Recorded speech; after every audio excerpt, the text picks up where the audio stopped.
الرحيم اللهم صل على سيدنا محمد وعلى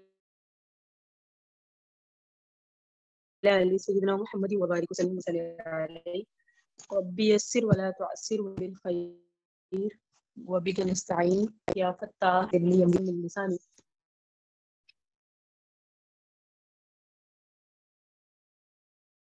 يفقهوا قولي ربي زدني علما ربي زدني علما ربي زدني علما اللهم صل على سيدنا محمد وعلى آله. آپ سب کو پتہ ہے کہ ہم نے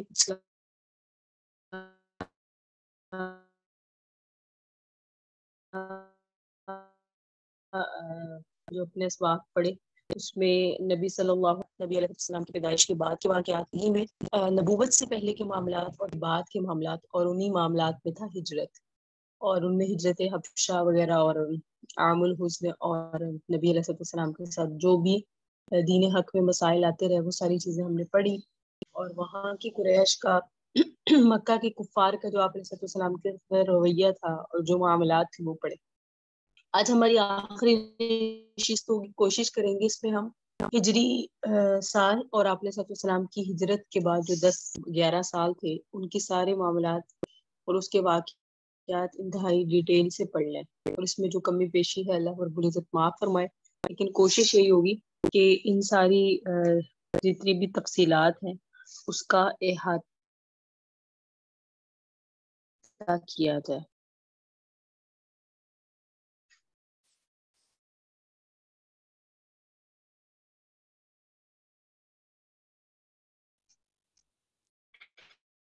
ہم شروع کریں گے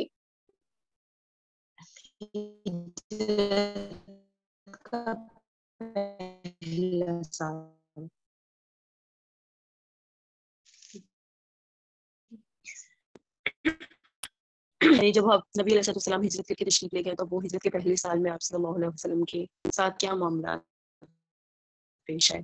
ہجرت کے پہلے سال مسجد قباء یہ سب سے پہلا کام ایک مسجد کی تعمیر تھی.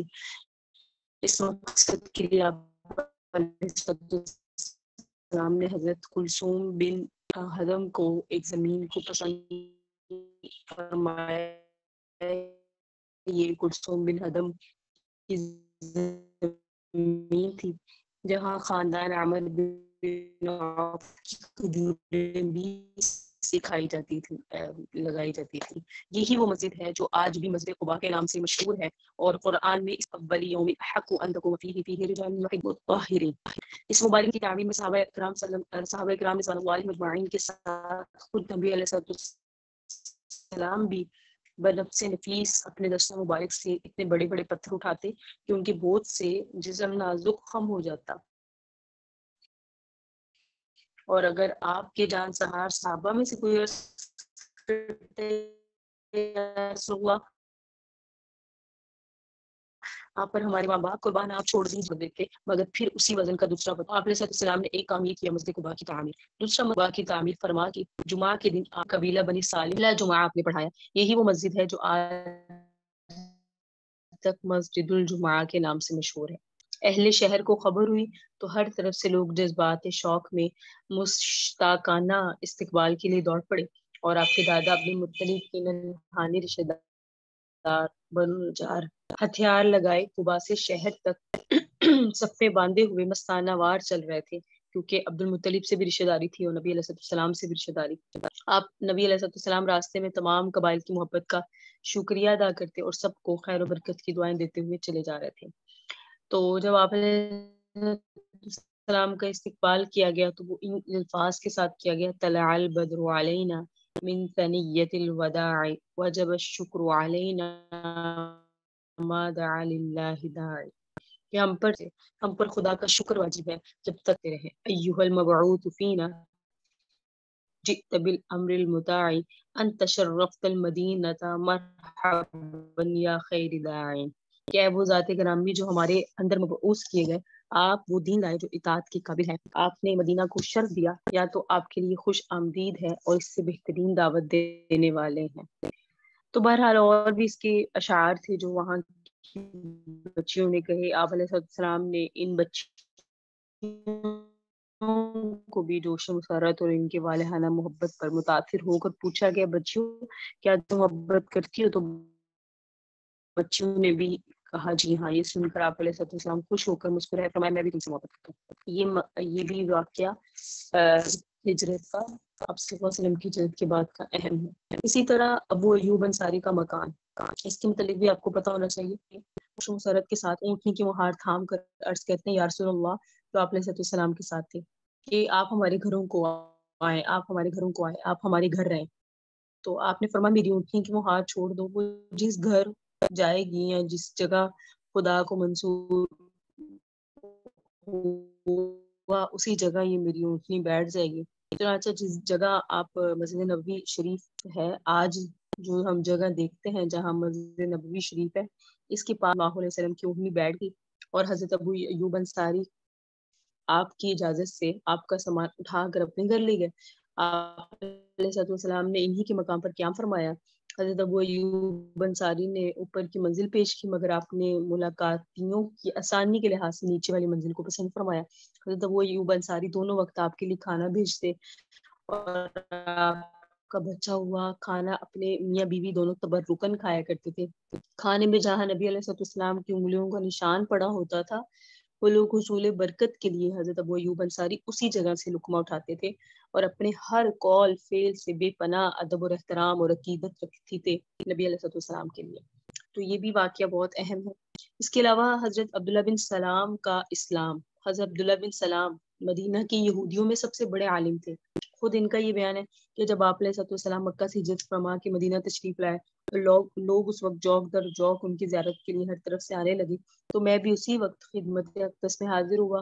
جو ہی میری نظر جمال نبوت پر پڑی تو پہلی نظر میں میرے دل میں یہ فیصلہ ہو گیا کہ یہ چہرہ کسی جھوٹے کا چہرہ نہیں ہو سکتا۔ افشوا السلام واطعموا الطعام وصلوا الارحام وصلوا باللیل والناس نیام۔ اے لوگو اسلام کا چرچا کرو، سلام کا، السلام علیکم کا سلام کر چرچا کرو، کھانا کھلاؤ، رشتہ داروں سے صلہ رحمی کرو، راتوں کو جب لوگ سو رہے ہوں تو تم نماز پڑھو۔ حضرت عبداللہ بن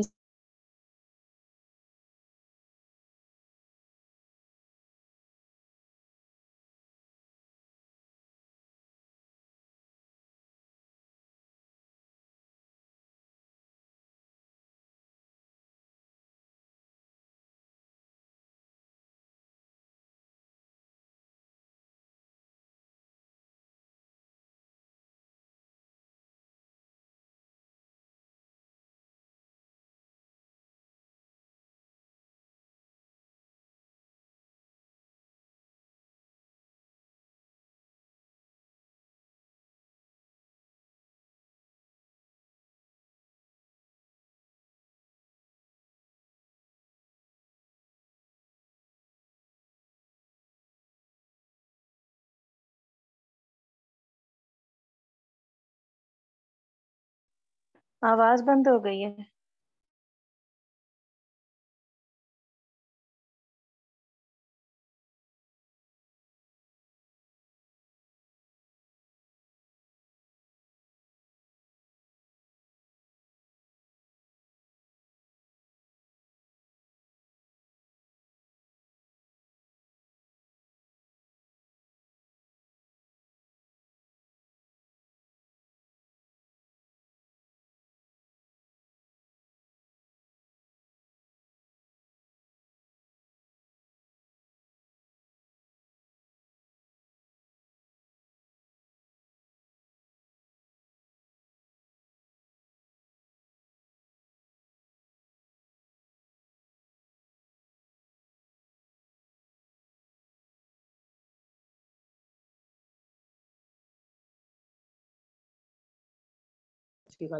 اب میری آواز آ رہی ہے تو مجھے وائس میں اس میں بتا دیں، میسج میں۔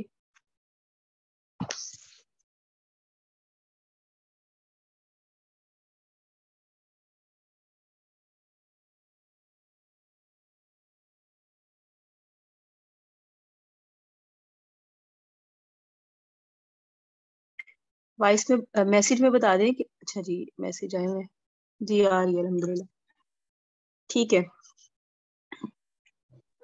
جی دوبارہ جوائن کیا تو آ گئی ہے۔ نیٹ کا ایشو تھا. چلیں ٹھیک ہے, شروع کرتے ہیں. ہم پڑھ رہے تھے عبداللہ بن سلام کا واقعہ, اور اس میں ہم نے پڑھ لیا ان کا سلام لانا. ٹھیک ہے, یہ اہم واقعہ تھا.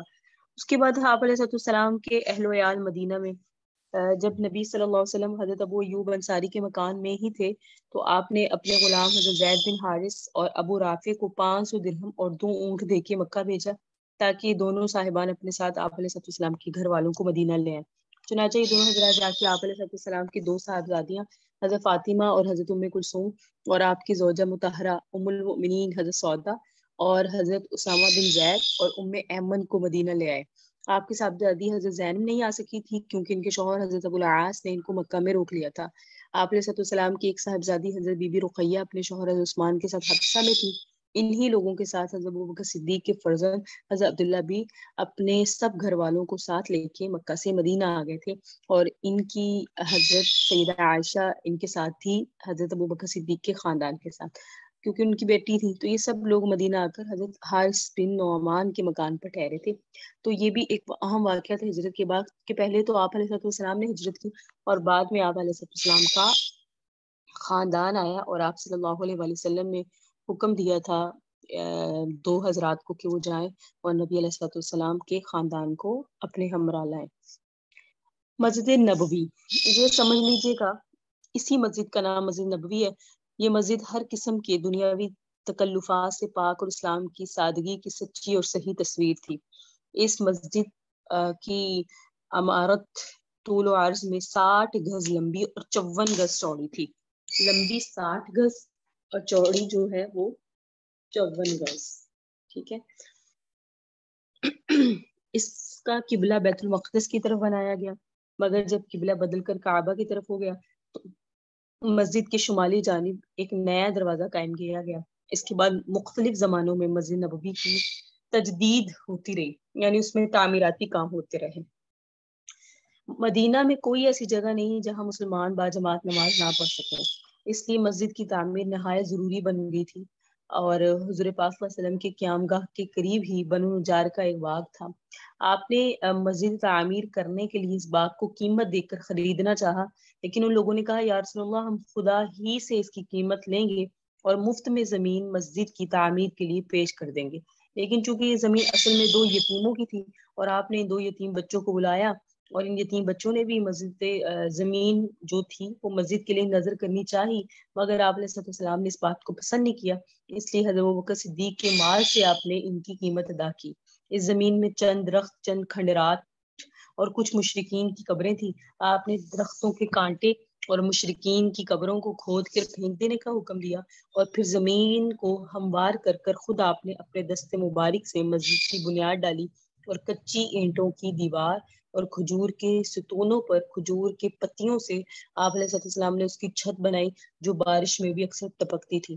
اس مسجد کی تعمیر میں صحابہ کرام کے ساتھ خود نبی علیہ السلام بھی اینٹیں اٹھا کے لاتے, اور صحابہ کرام کو جوش دلانے کے لیے ان کے ساتھ شعر بھی پڑھا کرتے تھے. اللہم لا خیر الا خیر الاخرہ فاغفر الانصار والمہاجر, کہ اللہ بھلائی تو صرف آخرت کی بھلائی ہے, تو اے اللہ تو انصار اور مہاجرین کی بخشش فرما. کیونکہ وہاں 2 لوگ ہی تھے, انصار اور مہاجرین. انصار وہ تھے جنہوں نے ہجرت کر کر آنے والوں کی مدد کی, اور مہاجرین وہ تھے جو نبی علیہ السلام کے ساتھ جنہوں نے ہجرت کی. ازواج مطہرات کے مکانات مسجد نبوی کے متصل ہی تھے. اس وقت حضرت سودا تھی, سیدہ عائشہ کے نکاح, اور سیدہ عائشہ نبی علیہ السلام کے نکاح میں تھی, اس لیے 2 ہی مکان بنائے گئے. لیکن جب دوسری ازواج مطہرات بھی آئیں تو دوسرے مکانات بھی بنتے گئے, اور یہ مکانات بھی بہت ہی سادگی کے ساتھ بنائے گئے. 10 ہاتھ لمبے, 6 7 ہاتھ چوڑے, کچی اینٹوں کی دیواریں, کھجور کی پتیاں, اور اس طرح. تو لیکن اللہ تعالی کی شان دیکھیں کہ وہ آج اس کی تعمیر دیکھیں, اور وہاں لوگوں کا جوق در جوق جانا دیکھیں, وہاں کی سہولتیں دیکھیں. اللہ کی شان کے اس کی جو بنیاد رکھی ہوئی وہ ان چیزوں پہ. بہرحال یہ اس سے ثابت ہوا کہ نبی علیہ السلام نے مسجد نبوی کی تعمیر بذات خود کی, اور آپ کی چاہت تھی, اور یہ 2 یتیموں کا باغ تھا جو آپ نے ان سے خرید کر لیا. پھر مہاجرین کے گھر جو اپنا سب کچھ چھوڑ کے مکہ سے مدینہ آ گئے تھے, ان لوگوں کی سکونت کے لیے آپ علیہ السلام نے مسجد نبوی کے بالکل قریب ہی انتظام فرمایا. تو انسان نے بہت بڑی قربانیاں دی, نہایت فراخ دلی کے ساتھ. اپنے مہاجر بھائیوں کے لیے اپنے مکانات، زمینیں، مکانوں کی تعمیرات میں ہر قسم کی امداد سب کچھ کی۔ سب سے پہلے جس انصاری نے اپنا مکان بطور ہدیہ دیا اس کا نام حارثہ بن نعمان تھا۔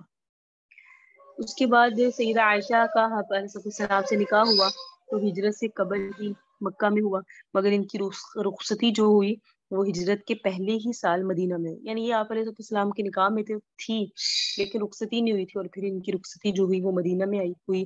آپ علیہ السلام نے ایک پیالہ دودھ سے لوگوں کی دعوت ولیمہ کی۔ ان کا جو دعوت ولیمہ ہوا وہ صرف ایک پیالہ دودھ سے ہوا۔ پھر مکہ مدینہ میں ہجرت کے پہلے سال جو اہم اور واقعات پیش آئے اس میں اذان کی ابتدا تھی۔ پہلے اذان نہیں ہوا کرتی تھی نمازوں کے لیے، پتہ نہیں تھا لوگوں کو نمازوں کے لیے بلانے کا شعار علامت کیا ہونی چاہیے۔ تو اس طرح ایک صحابی رسول نے خواب دیکھا اور اس خواب کی تعمیر اس طرح ہوئی کہ اذان دی جائے گی، اور اب مستقل جو اذان ہم سنتے ہیں اس کی جو ابتدا ہوئی تھی وہ ہجرت کے سال ہوئی، ہجرت کے پہلے سال۔ آپ علیہ السلام کو جو خواب سنایا گیا تو اس کی تعبیر آپ نے یہ کی۔ اس کے علاوہ آپ نے جو مدینہ میں ہم اور کام کیے وہ یہ تھے کہ آپ نے انصار و مہاجرین کے درمیان اخوت قائم کر دی، انہیں بھائی بھائی بنا دیا، اور یہ رشتہ اخوت بالکل حقیقی بھائی جیسا رشتہ بن گیا۔ انصار نے مہاجرین کو ساتھ لے کر جا کر اپنے گھر کی ایک چیز سامنے رکھ دی اور کہہ دیا آپ ہمارے بھائی ہیں، اس لیے سب سامان میں آدھا آپ کا اور آدھا ہمارا۔ حد ہو گئی تھی کہ حضرت سعد بن ربیع انصاری جو حضرت عبدالرحمن بن عوف مہاجر کے بھائی قرار پائے تھے، ان کی 2 بیویاں تھیں۔ حضرت سعد بن ربیع انصاری نے حضرت عبدالرحمن بن عوف سے کہا کہ میری ایک بیوی جسے آپ پسند کریں میں طلاق دیتا ہوں، آپ اس سے نکاح کریں۔ اللہ اکبر۔ اس میں شک نہیں کہ انصار کا یہ ایثار ایک ایسا بے مثال شاہکار ہے کہ اقوام عالم کی تاریخ میں اس کی مثال مشکل سے ہی ملے گی۔ مگر مہاجرین نے کیا طرز عمل اختیار کیا کہ یہ بھی ایک قابل تقلید تاریخی کارنامہ ہے کہ حضرت سعد بن ربیع کی اس مخلصانہ پیشکش کو سن کر حضرت عبدالرحمن بن عوف نے شکریہ کے ساتھ یہ کہا کہ اللہ تعالیٰ یہ سب مال و متاع اہل عیال آپ کو مبارک فرمائے، مجھے تو آپ صرف بازار کا راستہ بتا دیجیے۔ اور انہوں نے مدینہ کی مشہور بازار کینکا کا راستہ بتایا۔ حضرت عبدالرحمن بن عوف بازار گئے، کچھ گھی کچھ پنیر خرید کر شام تک وہ بیچتے رہے۔ اس طرح روزانہ وہ بازار جاتے، تھوڑے ہی عرصے میں وہ کافی مالدار ہو گئے اور ان کے پاس اتنا سرمایہ جمع ہو گیا کہ انہوں نے شادی کے لیے اپنا گھر بھی بسا لیا۔ تو یہ واقعات اگر آپ مواخات کے ٹاپک پہ اگر واقعات دیکھیں تو بے انتہا آپ کو واقعات مل جائیں گے، جس سے یہ اندازہ ہوتا ہے کہ انصار کے اور مہاجرین کے درمیان جو اللہ نے محبت قائم کر دی تھی، نبی صلی اللہ علیہ وسلم نے اخوت قائم کی اور ان میں جو محبت آ گئی عند اللہ تھی، اللہ کی پیدا کی ہوئی تھی اور بے مثال تھی۔ اور یہ جو اہم چیز ہے وہ یہ سمجھ لیں کہ پہلے ہجری میں ہی، یعنی آپ صلی اللہ علیہ وسلم ابھی مکہ مدینہ میں ہے، پہلا سال ہے، آپ نے یہودیوں سے معاہدات کیے۔ وہ کیا تھے؟ مدینہ میں انصار کے علاوہ بہت سے یہودی تھے۔ ان یہودیوں کے 3 بڑے قبیلے تھے، بنو قینقاع، اس کو یاد کر لیجئے گا، بنو قینقاع، بنو نضیر اور بنو قریظہ۔ نہایت مضبوط محلات اور مستحکم قلعوں میں یہ رہتے تھے۔ ہجرت پہلے یہودیوں اور انصار میں ہمیشہ لڑائیاں ہوتی رہتی تھی، اختلاف اب بھی ان میں رہتا تھا، اور انصار کے 2 قبیلے، انصار کے 2 قبیلے تھے اوس اور خزرج، یہ کمزور تھے کیونکہ مشہور لڑائی بھی ہوئی تھی جنگ بعاث، تو یہ انہی 2 اوس اور خزرج کے درمیان ہوئی تھی۔ یہودی ہمیشہ اس قسم کی شرارتوں میں لگے رہتے کہ انصار کے یہ جو 2 قبیلے ہیں اوس اور خزرج، ان میں لڑائیاں ڈلوا دیں تو تاکہ ان کے جو تعلقات ہیں وہ مضبوط نہ رہے۔ انہوں نے انصار اور یہودیوں کو نبی علیہ السلام نے بلایا اور ایک دستاویز لکھوائی اور جس میں کچھ شرائط رکھی۔ وہ کیا تھی وہ سنیں۔ آپ نے فرمایا خون بخا، یعنی جان کے بدلے جو مال دیا جاتا ہے، اور فدیہ جو قیدی کو چھڑوانے کے لیے دیا جاتا ہے، اس کا جو طریقہ پہلے چلا آ رہا تھا اب بھی وہ قائم ہوگا۔ یعنی اگر کوئی کسی کو قتل کرے گا تو خون بہا دینا ہوگا، یعنی اس کی قیمت، اگر تو قصاص نہیں لیں گے آپ۔ دوسرا یہ کہ قیدی کو آزاد کرنے پر فدیہ۔ دوسرا آپ نے یہ معاہدہ کیا کہ یہودیوں کی مذہبی آزادی حاصل ہے، ان کو ان کے مذہبی رسوم میں کوئی دخل اندازی نہیں کرے گا۔ تیسرا آپ نے یہ کہا کہ یہودی اور مسلمان باہم دوستانہ برتاؤ رکھیں گے۔ چوتھا آپ نے کہا یہودی اور مسلمانوں کو کسی سے لڑائی پیش آئے گی تو ایک فریق دوسرے کی مدد نہیں کرے گا۔ پانچواں، اگر مدینہ پر کوئی حملہ آور ہوگا تو دونوں فریق یہودی اور مسلمان مل کر حملہ آوروں کا مقابلہ کریں گے۔ چھٹی چیز، کوئی فریق قریش اور ان کے مددگاروں کو پناہ نہیں دے گا۔ ساتویں چیز، کسی دشمن پر اگر ایک فریق صلح کرے تو دوسرا فریق بھی اس مصالحت میں شامل ہوگا، لیکن مذہبی لڑائی اس سے مستثنا ہوگی۔ یہ کچھ معاہدات تھے جو آپ نے یہودیوں سے کیے تھے، ٹھیک ہے، اور یہ بڑے اہم معاہدات ہیں، اس کو آپ لوگ ذہن میں رکھیں۔ مکہ مدینہ میں اب آپ تشریف لے آئے ہیں، بہت جہاں اہم کام ہوئے، مواخات قائم ہوئے، ساری چیزیں چلی، وہاں آپ نے یہودیوں سے کچھ معاہدات بھی کیے، اس میں سے یہ 7 پوائنٹس میں نے آپ کے سامنے پڑھ دیے۔ پھر آپ نے مدینہ کے لیے دعا کی۔ مدینہ کی آب و ہوا چونکہ اچھی نہیں تھی، طرح طرح کی وبائیں تھیں یہاں، اس لیے کثرت سے مہاجرین بھی یہاں آ کر بیمار ہونا شروع ہو گئے۔ حضرت ابوبکر صدیق، حضرت بلال شدید بخار میں مبتلا ہو گئے۔ بخار کی شدت میں یہ حضرات اپنے وطن مکہ کو بہت یاد کیا کرتے تھے اور کفار مکہ پر لعنت بھیجتے تھے کہ مکہ کی پہاڑیاں اور وہاں کے جو جگہیں تھیں انہیں یاد آتی تھی، اور کفار پہ لعنت کہ انہوں نے ہمیں ہمارا گھر چھوڑنے پہ مجبور کر دیا۔ تو آپ نے اس موقع پر دعا کیا، اللہ ہمارے دلوں میں مدینہ کی ایسی محبت ڈال دے جیسی مکہ کی محبت ہے، بلکہ اس سے بھی زیادہ، اور مدینہ کی آب و ہوا کو صحت بخش بنا دے، اور مدینہ کے اندر سعا اور مد، یہ ناپ تول کے پیمانے تھے، اس میں خیر و برکت عطا فرما، اور مدینہ کے بخار کو جحفہ کی طرف منتقل کر دے، یہاں سے نکال دے۔ بہرحال آپ نے دعا کی۔ اس کے بعد پہلی ہجری میں ہی حضرت سلیمان فارسی مسلمان ہوئے۔ یہ مجوسی آتش پرست تھے اور وہاں ہی رہا کرتے تھے، لیکن پھر یہ اسلام لے آئے۔ حضرت سلیمان فارسی نے آپ علیہ السلام کے دونوں شانوں کے درمیان مہر نبوت بھی دیکھ لی تھی، اور یہ تورات اور انجیل میں انہوں نے پڑھا تھا کہ جو نبی ہوگا اس کے دونوں شانوں کے درمیان مہر نبوت ہوگی، یہ انہوں نے دیکھی، یہ مسلمان ہو گئے۔ اس کے علاوہ جو پہلی ہجری میں اور ایک کام ہوا وہ بڑا دل سوز، وہ یہ کہ 3 جانسار صحابہ کی وفات ہوئی، اس میں ایک حضرت کلثوم بن ہدم تھے۔ یہ وہ خوش نصیب ہیں جو مدینہ کے رہنے والے انصاری ہے کہ آپ علیہ السلام جب ہجرت فرما کے قباء میں تشریف لائے تو سب سے پہلے انہی کے مکان کو میں تشریف فرما ہوئے، ان کا انتقال ہوا۔ دوسرا حضرت برا بن معرور انصاری، یہ وہ شخص ہیں جو بیعت قباء ثانی میں سب سے پہلے آپ علیہ السلام کے دستے حق پرست پر بیعت لائے تھے یا بیعت کی تھی۔ اور تیسرا حضرت اسعد بن زرارہ انصاری، یہ بھی بیعت قباء میں شامل تھے، ان کا بھی انتقال ہوا۔ تو معززین صحابہ نے، ان 3 معززین صحابہ نے وفات پائی، تو منافقین اور یہودیوں نے اس پر بہت زیادہ خوشیاں منائی۔ اسی سال 1 ہجری میں حضرت عبداللہ بن زبیر کی ولادت ہوئی، اور ہجرت کے بعد مہاجرین کے ہاں سب سے پہلا بچہ جو پیدا ہوا وہ حضرت عبداللہ بن زبیر تھی۔ ان کی والدہ حضرت اسماء جو حضرت ابوبکر صدیق کی صاحبزادی ہیں، وہ ہیں، پیدا ہوتے ہی ان کو وہ لے کر نبی علیہ السلام کے پاس حاضر ہوئی۔ حضور صلی اللہ علیہ وسلم نے ان کو اپنی گود میں بٹھا کے کھجور چبا کے ان کے منہ میں ڈالی۔ اس طرح سب سے پہلی غذا جو ان کی شکم میں پہنچی حضرت عبداللہ بن زبیر کی، وہ آپ علیہ السلام کا مبارک لعاب دہن تھا۔ حضرت عبداللہ بن زبیر کی پیدائش سے مسلمانوں کو بے حد خوشی ہوئی، اس لیے مدینہ کے یہودی کہا کرتے تھے کہ ہم نے مہاجرین پر ایسا جادو کر دیا کہ لوگوں کے یہاں کوئی بچہ ہی پیدا نہیں ہوگا۔ لیکن جب آپ علیہ السلام کے یوں کہہ لیں حضرت اسماء کے بیٹے حضرت عبداللہ بن زبیر کی پیدائش ہوئی تو پھر اس پر یہودیوں کو تعجب بھی ہوا کہ ہم نے تو جادو کیا تھا لیکن وہ کامیاب نہیں ہو سکا۔ تو یہ ہجرت، پہلی ہجرت کے اہم واقعات تھے جو میں نے آپ کے سامنے بیان کر دیے۔ اب ہے ہجرت کا دوسرا سال۔ ایک ہجری کی طرح دوسری ہجری میں بھی بہت اہم واقعات ہوئے۔ ان میں سے سب سے پہلے جو ہے وہ قبلہ کی تبدیلی ہوئی۔ آپ کو پتا ہے جب آپ صلی اللہ علیہ وسلم ہجرت کر کے مکہ سے مدینہ گئے تو آپ بیت المقدس کی طرف رخ کر کے نماز پڑھتے تھے، لیکن آپ کا دل کرتا تھا کہ میرا قبلہ جو ہے وہ بیت اللہ ہو جائے۔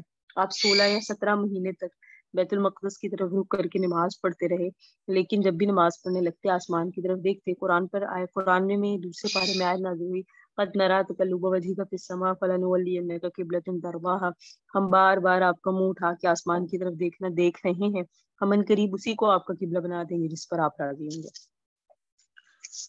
چنانچہ ایسا ہی ہوا، نماز ظہر پڑھتے ہوئے حالت نماز میں آپ کو حکم ہوا کہ بیت المقدس سے بیت اللہ شریف کی طرف مڑ جائیں۔ آپ بھی مڑ گئے اور تمام مقتدی بھی۔ اس کے بعد قبلہ بدلنے کے واقعہ کو کہتے ہیں تحویل قبلہ، یہ ہوا۔ اس طرح کے اور بھی اہم واقعات تھے جو آپ علیہ السلام کی زندگی میں پہلی دوسری ہجری میں یوں رونما ہوتے رہے۔ لیکن قبلہ بدلنے کا حکم تھوڑا آسان نہیں تھا، بہت مشکل تھا، کیونکہ اس کے بعد منافقین نے، خاص کر جو وہاں کے لوگ تھے، انہوں نے آپ پر بہت الزام لگایا، انہوں نے کہا ان کا رب کیا ہے، کبھی کیا کہتا ہے کبھی کیا کہتا ہے اپنے دین کے بارے میں، یہ تو خوش شک میں، کبھی کون سا قبلہ کبھی کون سا قبلہ. تو یہ الزام چلتے رہے. لیکن پھر قرآن میں آیات بھی نازل ہوئی کہ اللہ ہر جگہ ہے، آپ کو جو حکم ہے وہ اصل چیز اس میں یہ ہے کہ پتہ چل جائے اپنا کون ہے پرایا کون ہے. اس میں تو ہم ایمان کی آزمائش ہی کرنا چاہتے ہیں. یعنی جب اللہ کا حکم ہے تو یہ کیا کہ اللہ نے پہلے حکم دیا یا بعد میں؟ اللہ کا حکم ہے بغیر چو چرا کے اس کو تسلیم کرے. بس یہ تھے. بہرحال 2 ہجری میں مسلمانوں کو خداوند تعالیٰ نے کفار سے لڑنے کی بھی اجازت دے دی. یہ بھی آپ لوگ نوٹ ڈاؤن کر لیں. 2 ہجری میں آپ کو خدا تعالیٰ نے کفار سے لڑنے کی بھی اجازت دے دی، مگر ابتدا میں یہ اجازت شرط کے ساتھ تھی. یعنی صرف انہی کافروں سے جنگ کی اجازت ہے جو مسلمانوں پر حملہ کریں. مسلمانوں کو ابھی تک اس کی اجازت نہیں ملی تھی کہ وہ جنگ میں اپنی طرف سے پہل کریں.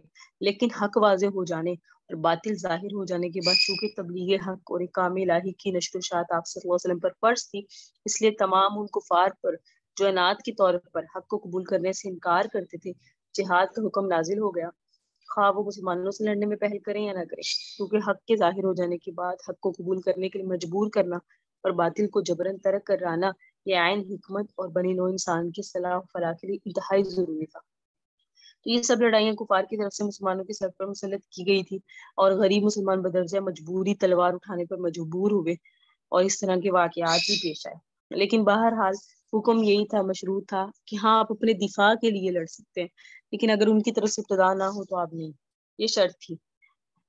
پھر یہ غزوات کا سلسلہ شروع ہوا، کیونکہ ان کی طرف سے بہت ساری جگہوں پہ ابتدا انہی کی طرف سے ہوتی رہی. جتنے بھی ہم غزوات پڑھیں گے بجز 1-2، باقیوں میں صرف سارا یہی تھا کہ وہ ابتدا کرتے تھے.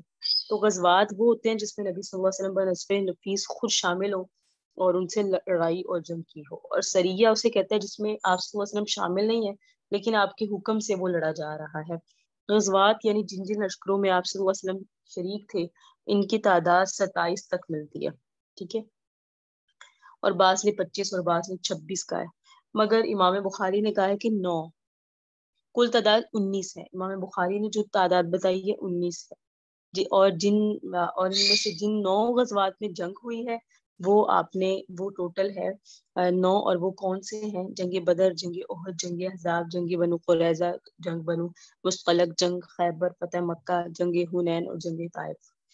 تو جن جن لشکروں میں آپ شریک ہوئے ان کی تعداد، اور امام بخاری نے جو تحریر کیا ہے کہ غزوات کی تعداد تو کل 19 ہے اور ان میں سے جن 9 غزوات میں جنگ ہوئی ہے وہ 9 ہے. وہ میں نے آپ کے سامنے بیان کر دی. اس میں پھر جو سرایا اپنی بھیجی، سرایا مطلب جو جس میں آپ صلی اللہ علیہ وسلم کے حکم سے بھیجا گیا صحابہ کو، اس میں پھر سرایا حمزہ ہیں، ان کے میں نام ہی لے دیتی ہوں. سریہ عبیدہ بن حارث ہے، سریہ سعد بن ابی وقاص ہیں، غزوہ ابا ہے، غزوہ بوات ہے، غزوہ صفان ہے، غزوہ ذی العشیرہ ہے، غزوہ عبداللہ بن جہش ہے، غزوہ بنی کینکا ہے، غزوہ شویت ہے. یہ وہ غزوات تھے جس میں، یا غزوات یا سریہ جس میں جو پیش تو آئے. بعض وہ ہیں جس میں جنگ نہیں ہوئی اور بعض وہ ہیں جس میں جنگ تو ہوئی لیکن آپ صلی اللہ علیہ وسلم شامل نہیں تھے. جس میں آپ صلی اللہ علیہ وسلم شامل نہ ہو اسے کہتے ہیں سریہ، اور جس پہ جنگ آپ صلی اللہ علیہ وسلم شامل تھے لیکن جنگ نہ ہوئی. یہ ٹوٹل بنا کے 19 یا بعض کہتے ہیں 27 ہے. اچھا، اس دوسری ہجری میں جو اہم واقعہ اور ہوئے وہ یہ کہ آپ کی سب سے پیاری بیٹی حضرت فاطمہ کی شادی 2 ہجری میں حضرت علی کرم اللہ الوجہ الکریم کے ساتھ ہوئی، اور یہ شادی انتہائی وقار اور سادگی کے ساتھ ہوئی. آپ صلی اللہ علیہ وسلم نے حضرت انس کو حکم دیا کہ وہ حضرت ابوبکر صدیق، حضرت عمر، حضرت عثمان، حضرت عبدالرحمن بن عوف اور دوسرے مہاجرین اور انصار کو بھی اس پر دعوت دیں. چنانچہ صحابہ کرام جمع ہو گئے. آپ علیہ السلام نے خطبہ پڑھا اور نکاح پڑھا دیا. شہنشاہ کونین صلی اللہ علیہ وسلم نے شادی اسلام حضرت بی بی فاطمہ کو جہیز میں جو چیز دی، جو سامان دیا، جو جہیز دیا، وہ ایک کملی تھی، چادر. ٹھیک ہے، بان کی ایک چارپائی تھی، چمڑے کا گدا تھا جس میں روئی کی جگہ کھجور کی چھال بھری ہوئی تھی، ایک چھاگل تھا، ایک مشک تھی، 2 سکیاں تھی اور 2 مٹی کے گھڑے تھے. گھڑا ہوتا ہے نا، گھڑا وہ. تو اس میں جو ٹوٹل چیزیں بنی وہ ایک کملی، چارپائی، چمڑے کا گدا، کھجور کی چھال جس میں تھی، ایک چھاگل، مشک، 2 چکیاں، چکی پیسنا، اور 2 مٹی کے گھڑے. حضرت حارثہ بن نعمان نے اپنا ایک مکان حضور پاک صلی اللہ علیہ وسلم کو نظر کر دیا تھا. اس میں حضرت علی اور بی بی فاطمہ رہتی تھی حضرت بی بی فاطمہ رخصت ہو کر نئے گھر میں گئی تو عشاء کی نماز کے بعد آپ صلی اللہ علیہ وسلم بھی تشریف لائے اور ایک برتن میں پانی طلب کیا. اس میں کلی فرما کر حضرت علی کے سینے اور بازو پر پانی چھڑکا. پھر فاطمہ رضی اللہ تعالیٰ عنہ کو بلایا اور ان کے سر اور سینے پر بھی پانی چھڑکا اور پھر دعا فرمائی کہ اللہ میں علی اور فاطمہ اور ان کی اولاد کو تیری پناہ میں دیتا ہوں، یہ سب شیطان کی شر سے محفوظ رہے ہیں. اچھا جی، 2 ہجری میں اور جو واقعات پیش آئے وہ میں ضمناً یعنی مختصراً آپ کے سامنے بیان کر دیتی ہوں. اسی سال میں روزہ اور زکوٰۃ کی فرضیت ہوئی 2 ہجری میں. پہلے فرض نہیں تھا نا روزہ، اور نماز کی طرح روزہ اور زکوٰۃ بھی مسلمانوں پر فرض ہو گیا. اسی سال آپ صلی اللہ علیہ وسلم کو عید الفطر کی نماز جماعت کے ساتھ عیدگاہ میں ادا فرمانے کا حکم ہوا.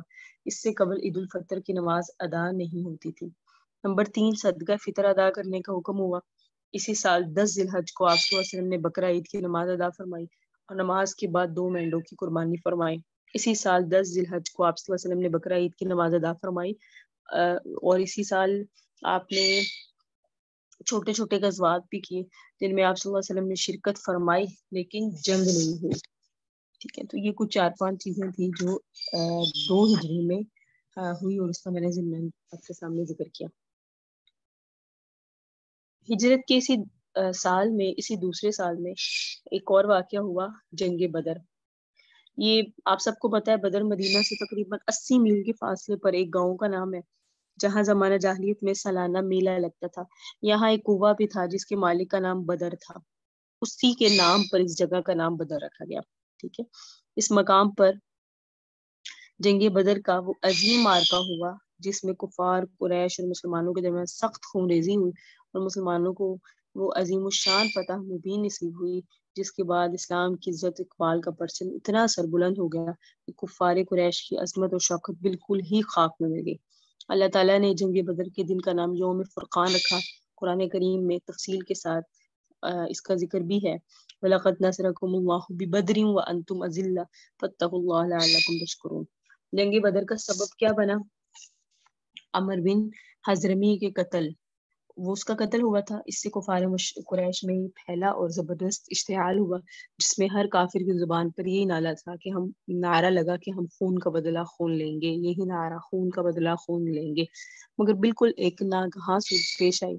قریش کا وہ قافلہ جس کی تلاش میں نبی علیہ السلام ایک مقام پر ذوالشیرہ جسے کہتے ہیں وہاں تشریف لائے، مگر وہ قافلہ تو ہاتھ نہیں آیا. بالکل اچانک مدینہ سے خبر آئی کہ وہ قافلہ ملک شام چلا گیا. مکہ جانے والا تھا لیکن وہ ملک شام چلا گیا. اور یہ بھی پتہ چل گیا کہ اس قافلے میں ابو سفیان بن حرب اور بالکل 30 یا 40 آدمی ہیں اور کفار قریش کا مال تجارت جو اس قافلے میں ہے وہ بہت زیادہ ہے.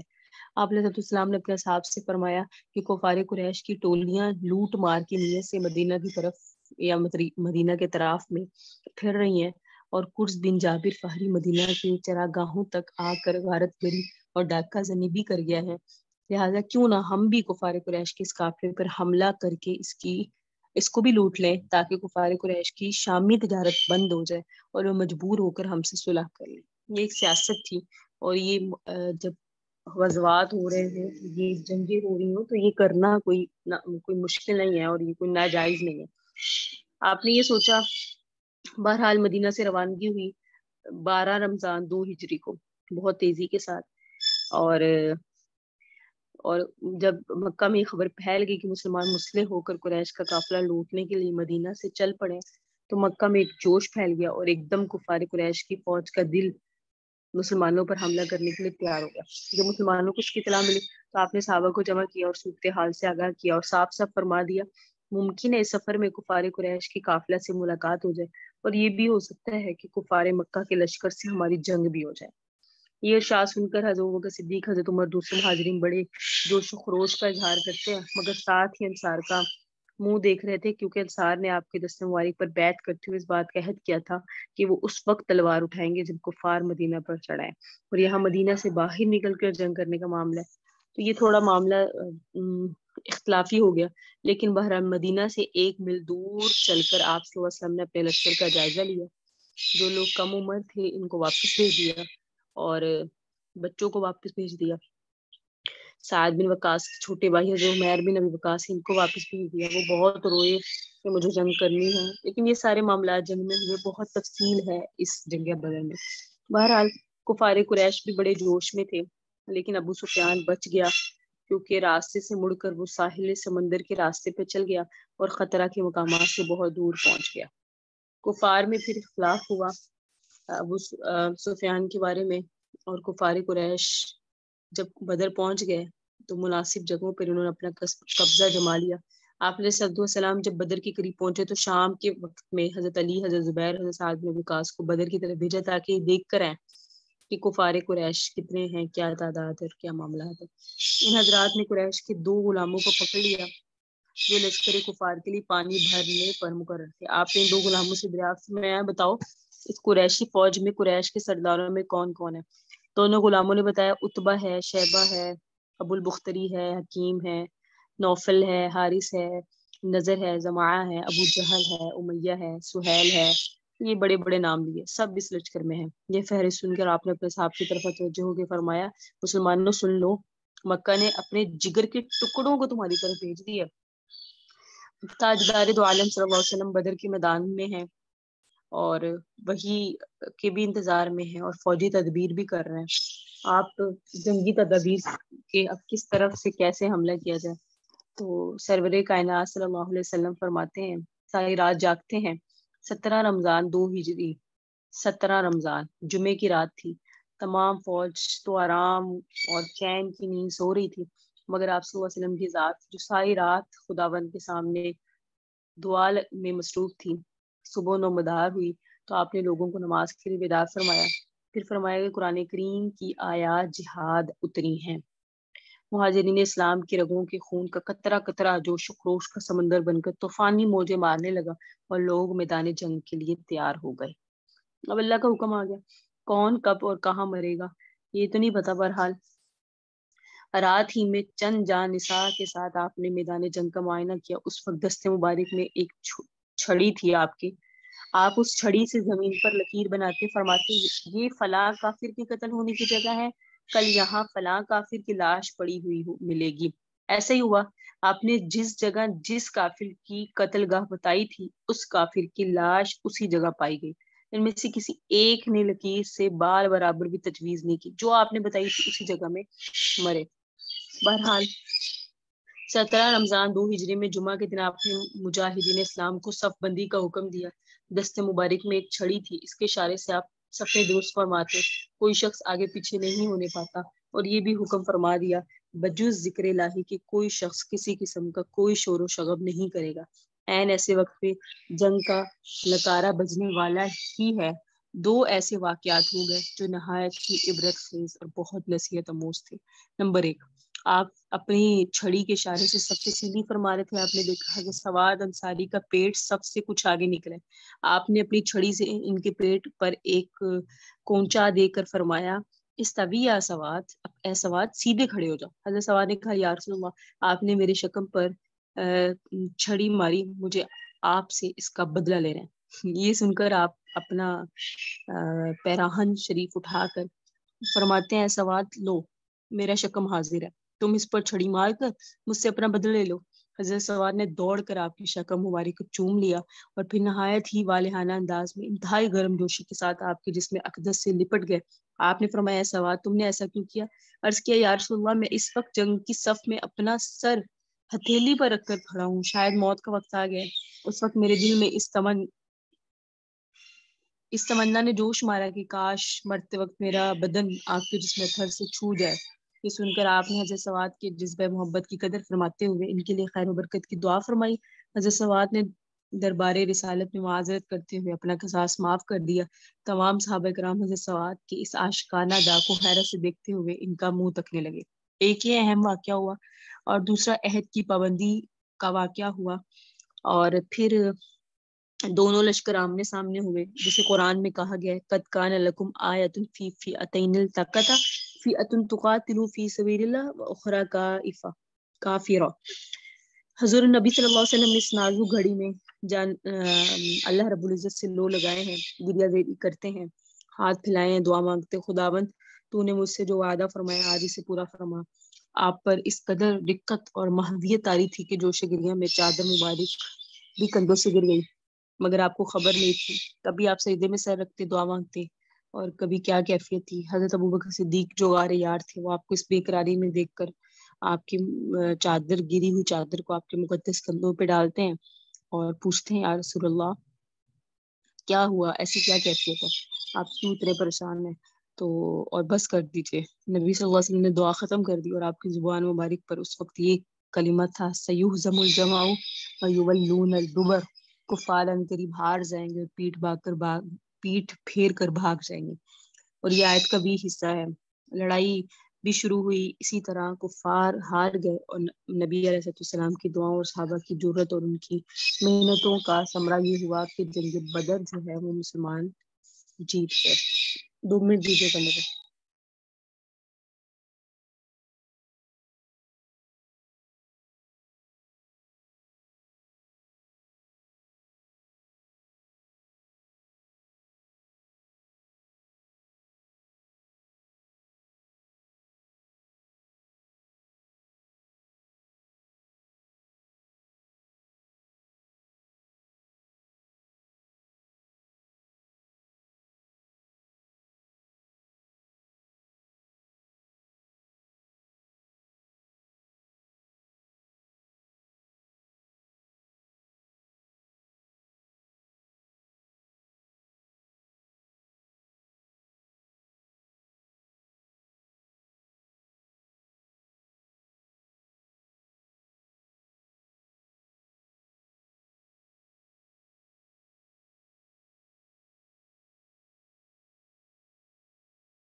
جی میں نے آپ سے 2 منٹ کیے تھے۔ اچھا جی، پھر کیا ہوا جب یہ لوگ کفار مشرکین ہار گئے اور مسلمان جیت گئے؟ کفار کا سپہ سالار اور تھا، مسلمانوں کا سپہ سالار اور تھے۔ بہرحال ابو جہل اس کو بھی ذلت حاصل ہوئی، اور جو لوگ اس وقت میں اسماء یعنی ان کے نام جو شہدائے غزوہ بدر تھے، اس میں کل 14 مسلمان ہیں۔ جنگ بدر میں کل 14 مسلمان شہادت سے سرفراز ہوئے۔ ان میں 6 مہاجر اور 8 انصار تھے۔ شہداء مہاجرین کے نام حضرت عبیدہ بن حارث، حضرت عمیر بن ابی وقاص، حضرت ذو الشمالین، حضرت عاقل بن ابی بکیر، حضرت صفان بن بیضاء۔ اس کے علاوہ انصار میں حضرت سعد، حضرت مبشر، حضرت حارثہ بن سراقہ، حضرت معوذ بن افرا، حضرت عمیر بن حمام، حضرت رافع بن معلہ، حضرت عوف بن افرا اور حضرت یزید بن حارث تھے۔ آپ صلی اللہ علیہ وسلم کا ہمیشہ یہ طرز عمل تھا کہ جہاں کبھی کوئی لاش نظر آتی، آپ صلی اللہ علیہ وسلم اس کو دفنا دیا کرتے تھے۔ لیکن جنگ بدر میں قتل ہونے والے کفار کیونکہ تعداد میں بہت زیادہ تھے، سب کو الگ الگ دفن کرنا ایک دشوار کام تھا، تو آپ نے تمام لاشوں کو بدر کے ایک گھڑے میں ڈال دینے کا حکم فرمایا۔ چنانچہ صحابہ کرام نے تمام لاشوں کو گھسیٹ کر گھڑے میں ڈال دیا۔ امیہ بن خلف کی لاش پھول گئی، صحابہ کرام نے اس کو گھسیٹنا چاہا مگر اس کے اعضاء الگ الگ ہونے لگے، اس لیے اس کی جو لاش تھی وہیں مٹی میں دبا دی گئی۔ آپ کفار کی لاشیں بدر کی گھڑے میں ڈال دی گئی تو آپ علیہ السلام نے اس گھڑے کے کنارے پر کھڑے ہو کر مقتولین کا نام لے کر اس طرح پکارا، اے عتبہ بن ربیع، اے شیبہ بن ربیع، اے فلاں اے فلاں، کیا تم لوگوں نے اپنے رب کے وعدے کو سچا پایا؟ ہم نے تو اپنے رب کے وعدے کو بالکل ٹھیک ٹھیک سچ پایا۔ حضرت عمر فاروق نے جب دیکھا کہ آپ صلی اللہ علیہ وسلم کفار کی لاشوں سے خطاب فرما رہے، جس کو بڑا تعجب سے دیکھا، چنانچہ انہوں نے عرض کیا، اللہ کے رسول، کیا آپ ان بے روح کے جسموں سے کلام فرما رہے ہیں؟ سن کر آپ نے فرمایا، اے عمر، قسم خدا کی جس کے قبضے قدرت میں میری جان ہے، تم زندہ لوگ میری بات کو اس سے زیادہ نہیں سن سکتے، لیکن اتنی بات ہے کہ یہ مردے جواب نہیں دے سکتے لیکن سنتے ہیں۔ بہرحال جنگ ہو گئی بدر کے میدان میں۔ فتح کے 3 دن تک حضور پاک صلی اللہ علیہ وسلم بدر میں قیام فرما رہے۔ پھر تمام اموال غنیمت اور کفار قیدیوں کو ساتھ لے کر روانہ ہو گئے مدینہ کی طرف۔ حضرت عثمان کی زوجہ حضرت بی بی رقیہ جو آپ علیہ السلام کی صاحبزادی تھی، جنگ بدر کے موقع پر بیمار تھی۔ آپ علیہ السلام حضرت عثمان کی صاحبزادی کی تیمارداری کے حضرت عثمان کو اپنی صاحبزادی کی تیمارداری کے لیے مدینہ میں رہنے کا حکم دیا تھا، اس لیے وہ جنگ بدر میں حضرت عثمان نہیں آ سکتے، مگر آپ صلی اللہ علیہ وسلم نے اموال غنیمت میں سے ان کا بھی حصہ نکالا۔ حضور پاک صلی اللہ علیہ وسلم نے فتح کے بعد حضرت زید بن حارثہ کو فتح مبین کی خوشخبری سنانے کے لیے مدینہ بھیجا کہ جا کے مدینہ کے لوگوں کو بتائیں کہ ہمیں فتح نصیب ہوئی، اور چنانچہ حضرت زید بن حارثہ خوشخبری لے کر گئے اور مدینہ والوں کو بتایا تو وہ انتہائی مسرت میں آئے۔ اور پھر اس کے بعد ایک اختلاف ہوا، جو قیدی آئے ہیں ان کے ساتھ کیا کیا جائے۔ بعض کی رائے تھی قتل کر دیا جائے، اس میں کم حضرت عمر تھے اور ان کے ساتھ ایک صحابی تھے، مگر بعض کی تھی کہ معاف کر دیا جائے، لیکن یہی اللہ کا بھی یہی منظور تھا کہ قیدیوں کے ساتھ سختی والا معاملہ ہی کیا جائے۔ بہرحال یہ ساری چیزیں تو جنگ بدر کا ایک اہم اس میں واقعات تھے، لیکن وقت کی قلت کی وجہ سے میں نے سب کا احاطہ نہیں کیا، لیکن ان باب پر مستقل لمبی کلاسز ہو سکتی ہیں۔ ابھی ہم نے سارے 10 سال اور پڑھنے، اور ابھی ہم دوسرے سال میں اس لیے میں اس کو مختصر کر رہی ہوں۔ جنگ بدر کے قیدیوں میں آپ صلی اللہ علیہ وسلم کے داماد بھی تھے، حضرت ابو العاص بن ربی، یہ حالہ بن خویلد کے لڑکی تھے، اور ان کی اس لیے حضرت ابی بی خدیجہ نے آپ صلی اللہ علیہ وسلم سے مشورہ لے کر اپنی لڑکی حضرت زینب کا نکاح انہی سے کیا تھا۔ آپ صلی اللہ علیہ وسلم نے جب اپنی نبوت کا اعلان فرمایا تو آپ کی صاحبزادی حضرت زینب نے تو اسلام قبول کر لیا تھا، مگر شوہر ابو العاص نے نہیں کیا تھا۔ حضرت زینب کو ان کی والدہ حضرت بی بی خدیجہ نے جہیز میں ایک ہار دیا تھا۔ جب زینب رضی اللہ تعالیٰ نے فدیہ کی رقم کے لیے وہ ہار نبی صلی اللہ علیہ وسلم کے پاس بھیجا کہ جنگ بدر کے قیدیوں میں حضرت ابو العاص بھی ہیں تو ان کو چھڑوانا تھا مال دے کر، فدیہ دے کر، تو حضرت زینب نے اپنا ہار بھیجا۔ جب آپ نے دیکھا حضرت زینب نے ہار بھیجا اپنے شوہر کو چھڑوانے کے لیے، اور یہ وہی ہار ہے جو بی بی خدیجہ نے دیا تھا ان کو، تو آپ صلی اللہ علیہ وسلم بہت روئے، اور آپ نے صحابہ کی مشورے سے وہ ہار بھی واپس کر دیا، اور حضرت ابو العاص کو بھی زندہ بالکل صحیح سلامت واپس چھوڑ دیا۔ لیکن بہرحال کچھ عرصے بعد حضرت ابو العاص جو ہیں وہ بھی مسلمان ہو گئے تھے، اور اس وعدے پر آپ نے انہیں چھوڑا تھا کہ آپ زینب کو مدینہ لائیں گے، تو کیونکہ بیٹی تھی، جدا تھی، آپ ان کا ملنا چاہتے تھے، تو کچھ عرصے بعد یہ اپنی بیوی کو نبی صلی اللہ علیہ وسلم کی صاحبزادی کو نبی صلی اللہ علیہ وسلم سے ملوانے لے آئے تھے۔ جو صحابہ کرام جنگ بدر کے جہاد میں شریک ہوئے وہ تمام صحابہ کرام میں خصوصی شرف کے ساتھ ممتاز ہے۔ ان خوش نصیبوں کے فضائل میں بہت ساری کتابیں بھی لکھی گئی۔ ان سعادت مندوں کے بارے میں آپ نے فرمایا بے شک اللہ تعالیٰ اہل بدر سے واقف ہے۔ آپ نے فرما دیا کہ تم اب جو بھی عمل کرنا چاہو تمہارے لیے جنت واجب ہے، اور اللہ نے فرمایا میں نے تمہیں بخش دیا۔ یہ آیات ہے قرآن سورہ انفال میں، تو اس سے پتہ چلتا ہے جنگ بدر میں شامل ہونے والے اور جنگ بدر والوں کی کتنی فضیلت ہے۔ اس کے بعد ہجرت کا جو تیسرا سال تھا اس میں جو اہم واقعہ پیش آیا وہ آپ سب کو پتہ ہے، وہ ہے جنگ احد۔ جنگ احد ہوا، اس میں مسلمانوں کی تیاری بھی بہت ساری تھی، ان کا جوش بھی تھا، اور یہودی بھی اپنی تیاری میں بھی تھے، ان کا بھی جوش تھا، بچوں کو بھی جوش جہاد تھا، کیونکہ آپ کے سامنے جہاد کا بھی حکم آ چکا تھا۔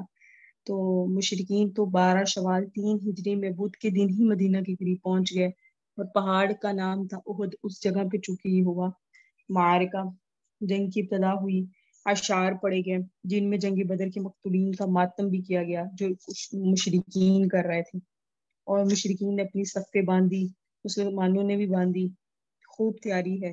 ابو دجانہ جو ہیں وہ بھی خوش نصیب ہیں، انہوں نے بھی اشعار پڑھے، بہت کچھ ہوا۔ حضرت حمزہ کی شہادت ہوئی اس مارکے میں، حضرت حنزلہ کی شہادت ہوئی، اور جنگ کا پانسہ ہی بالکل پلٹ گیا، جیتتی ہوئی جنگ جو بظاہر نظر آ رہی تھی، لیکن مسلمان وہ ہار گئے، لیکن آخر میں پھر ایک طرح سے جیت ہی گئے۔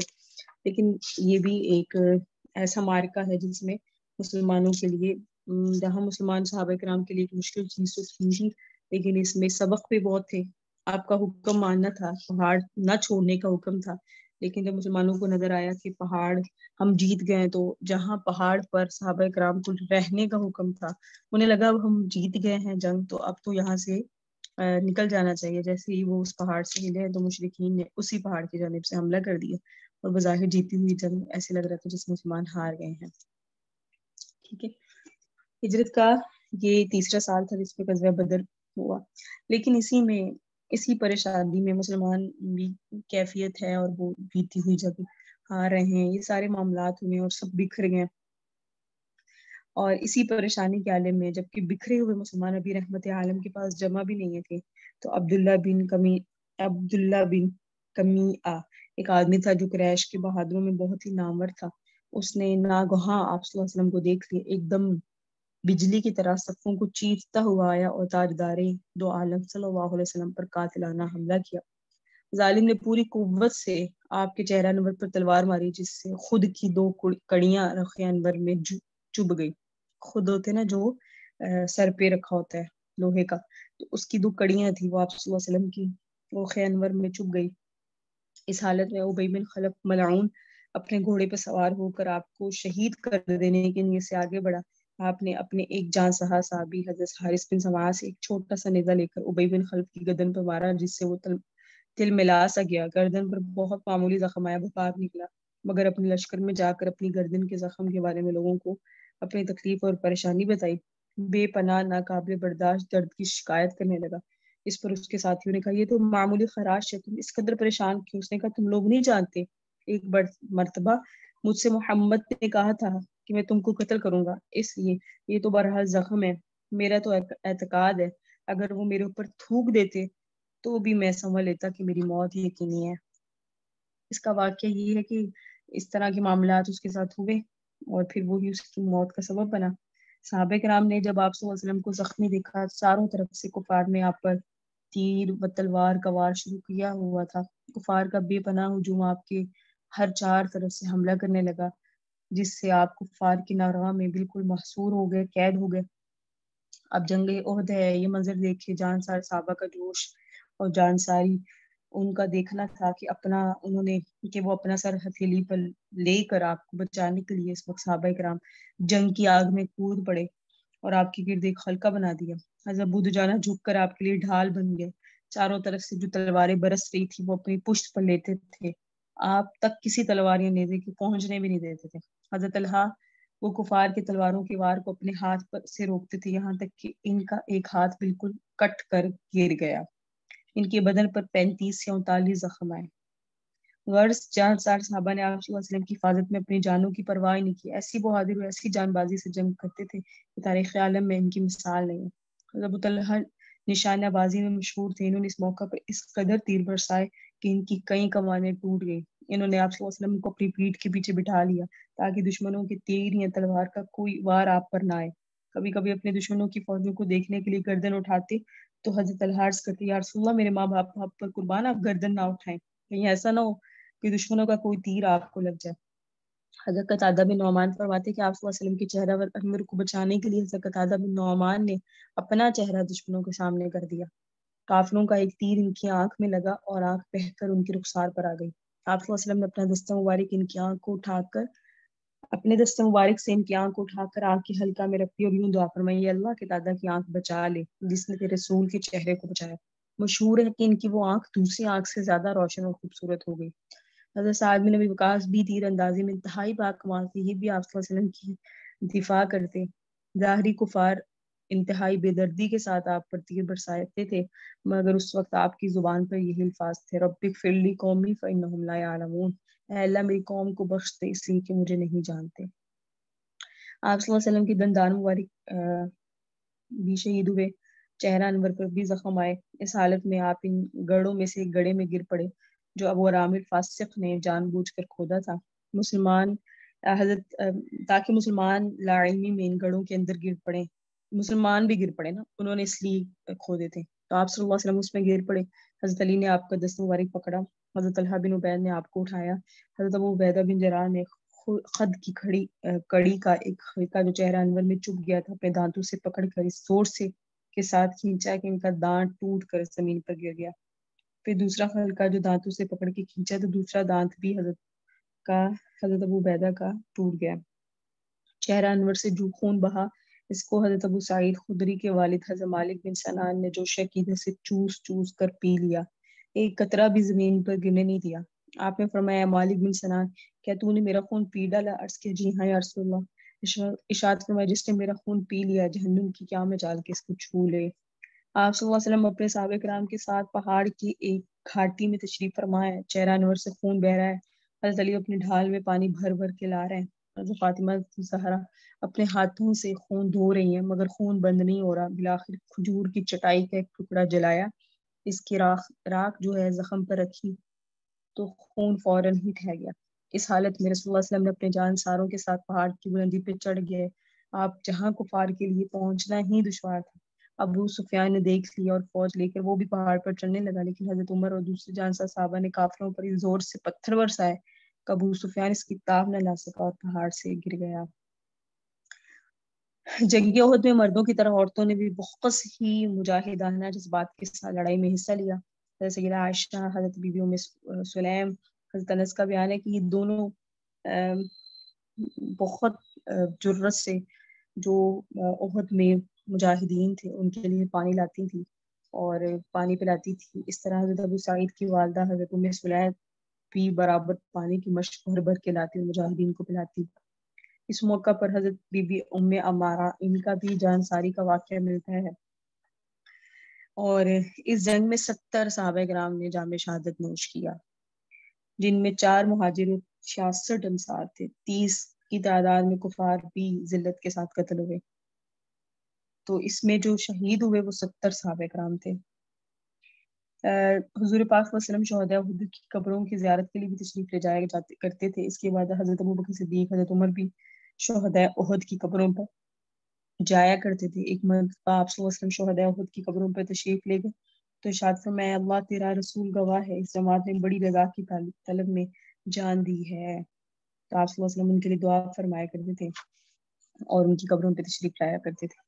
اسی طرح کعب بن اشرف کا قتل، یہودیوں میں کعب بن اشرف بہت ہی دولت مند تھا، آپ صلی اللہ علیہ وسلم پر ہجو کیا کرتا تھا، آپ سے سخت دشمنی رکھا کرتا تھا اور سرداران قریش کے قتل ہو جانے کے بعد اس کو بڑا صدمہ ہوا. اس نے بڑی عجیب حرکتیں کی، معاہدات کی خلاف ورزی کی، بڑی آگ لگ گئی اس کو اور آپ صلی اللہ علیہ وسلم کی یہ بھی بہت دشمن بن گیا آپ کا اور بڑی اس نے فضولیات بھی کی. خیر یہ بھی قتل ہوا اور آپ کے ایک صحابی رسول نے اس کو قتل کیا. یہ ایک طرح سے کہہ لیں آپ کعب بن اشرف گستاخ رسول تھا. اسی 3 ہجری میں غزوہ غطفان بھی واقعہ ہوا، لیکن اس کا اتنا وہ نہیں ہے. لیکن 3 ہجری میں جو اہم واقعات اور ہوئے اس میں یہ ہوئے کہ 15 رمضان 3 ہجری کو حضرت فاطمہ کے گھر حضرت امام حسن پیدا ہوئے. ٹھیک ہے، اسی سال آپ نے حضرت حفصہ سے نکاح کیا. ٹھیک ہے، اسی سال حضرت عثمان نے حضرت ام کلثوم سے نکاح کیا، آپ صلی اللہ علیہ وسلم نے کروایا. اسی سال معراج کے احکام نازل ہوئے. ٹھیک ہے، اور اسی سال اب تک مشرک عورتوں کا نکاح جو مسلمانوں سے جائز تھا مگر 3 ہجری میں اس کی حرمت نازل اور کہا کہ مسلمان مردوں سے مشرک عورتیں نکاح نہیں کر سکتی اور یہ حکم ختم ہو گیا. تو یہ ہجرت کے 3 سال تھے. ہجرت کا جو چوتھا واقعات سال تھا اس میں کوئی بہت زیادہ معرکۃ الارام مسائل تو نہیں آئے پیش، لیکن اس میں سریے ہوئے جس میں آپ تو شامل نہیں تھے لیکن آپ کے حکم سے ہوا. سریہ ابو سلمہ ہوا، سریہ عبداللہ بن انیس ہوا اور ایک حادثہ تھا، حادثہ رجیح وہ پیش آیا. اس میں حضرت زید کی شہادت ہوئی، حضرت حبیب کے متعلق ملتا ہے ان کی شہادت اور اس کے بعد ان کی قبر. اچھا، اس میں جو اہم واقعہ وہ آپ کہہ لیں بنی معاونہ ہے. ماہ صفر 4 ہجری میں بیر معاونہ کا واقعہ ہوا. بیر معاونہ کسی کہتے ہیں آپ صلی اللہ علیہ وسلم نے کچھ لوگوں کو اسلام کی دعوت دی. انہوں نے نہ تو اسلام قبول کیا اور نہ ہی کوئی نفرت ظاہر کی، بلکہ درخواست کی کہ آپ اپنے منتخب صحابہ کو ہمارے گھروں میں بھیج دیں. امید ہے کہ وہ لوگ اسلام کی دعوت ہمارے گھر والے قبول کر لیں، ہمارے قبیلے والے نا. تو آپ نے فرمایا مجھے نجد کے کفار کی طرف سے خطرہ ہے لیکن میں اپنے صحابہ کو بھیج دیتا ہوں. تو اس کے بعد آپ نے قرہ کو بھیجا. یہ قرہ یہ سارے قاری قرآن تھے، لیکن جب بیر معاونہ پر یہ لوگ پہنچے تو صحابہ کرام کی قافلہ کے جو سالار تھے وہ زہرام بن ملحان رضی اللہ تعالیٰ عنہ تھے. ان کو ایک خط آیا، انہوں نے اس خط کو پڑھا بھی نہیں تھا اور ایک شخص کو اشارہ کر دیا جس نے پیچھے سے حرام کو نیزہ مار دیا۔ اس طرح آس پاس کے قبائل یعنی رعل اور ذکوان اور عصیہ اور بنو لحان کے لوگوں نے لشکر تیار کیا، صحابہ پر حملہ کر دیا، یعنی جھوٹ سے آپ کے صحابہ کو لے کر گئے، اور آپ کے صحابہ میں بھی آپ نے بڑے اچھے اور ممتاز صحابہ کرام کو بھیجا، اور ان لوگوں نے اس میں سے حضرت سب کو شہید کر دیا، اور ان سب کو شہید کیا۔ انہی شہداء کرام میں عامر بن بحیرہ بھی تھے، حضرت عمر بن امیہ زمری کو، عامر بن، یہ سارے واقعات اس میں پیش آتے رہے، لیکن تفصیل بھی ہے۔ لیکن جب ابن معونہ کی شہادت کی خبر آپ صلی اللہ علیہ وسلم نے سنی تو آپ کو تمام عمر شریف کبھی بھی کسی بات پر اتنا صدمہ نہیں ہوا جتنا آپ کو بیر معونہ کی شہداء کے لیے صدمہ ہوا، کیونکہ اس میں سب قاری قرآن تھے۔ پھر آپ اکثر ان قبیلہ والوں پر دعا فرمایا کرتے تھے، آپ لعنت بھی فرمایا کرتے تھے اور ان پر بدعا بھی فرمایا کرتے تھے، اور اس لیے ہی اپنی ذات کے لیے تو نہیں ہے، لیکن آپ کو انتہائی صدمہ ہوا کہ انہوں نے کس طرح ایک ہیلے سے میرے صحابہ کرام کو لیا اور پھر انہیں بڑے دردناک طریقے سے شہید کیا تھا۔ بخاری شریف میں بھی واقعات ہے، مسلم شریف میں بھی۔ تو یہ ہجرت کے 4 سال تھے۔ یہاں تک آپ طالبات کو سبق سمجھ آیا؟